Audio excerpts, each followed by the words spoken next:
నమస్తే అన్న, అందరికీ నమస్కారం. ఏజెంట్ల ద్వారా గల్ఫ్ దేశాలకు వచ్చి వేల మంది మోసపోతూ ఉన్నా సరే మళ్ళా అదే ఏజెంట్ల ద్వారా గల్ఫ్ దేశాలకు వచ్చి మన భారతీయులు మోసపోతూ ఉన్నారు.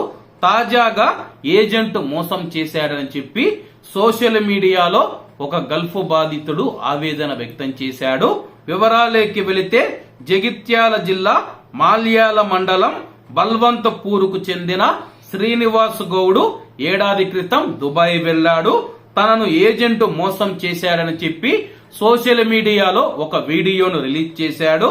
తన యొక్క పాస్పోర్టు డాక్యుమెంట్స్ పాకిస్తాన్ వ్యక్తులకు ఏజెంట్ ఇచ్చాడని చెప్పి అక్కడ ఒక రూమ్ లో తనను బంధించారని చెప్పి ఆవేదన వ్యక్తం చేశాడు. తనకు సహాయం చేయాలని చెప్పి సోషల్ మీడియా ద్వారా ప్రభుత్వాన్ని అయితే అతను వేడుకోవడం జరిగింది. కాబట్టి తెలంగాణ ప్రభుత్వం మరియు భారత ప్రభుత్వం స్పందించి వెంటనే ఆ యొక్క గల్ఫ్ బాధితుల్ని ఆదుకొని క్షేమంగా వాళ్ళ యొక్క కుటుంబ సభ్యులకు ఇండియాకు చేర్చాలని చెప్పి మనమందరం ఆశిద్దామన్నా. ఏజెంట్ల ద్వారా గల్ఫ్ దేశాలకు వస్తూ ఉన్న మన భారతీయులు ఎవరైతే ఉన్నారో వచ్చేటప్పుడు చాలా జాగ్రత్తగా ఉండండి. ముఖ్యంగా మహిళలు ఎవరైతే ఉన్నారో ఏజెంట్ల ద్వారా మీరు కువైట్ గాని దుబాయ్ గాని అలాగే ఇతర గల్ఫ్ దేశాలకు వచ్చినప్పుడు చాలా మందిని ఇతరులకైతే మహిళలను అమ్మేస్తూ ఉన్నారు.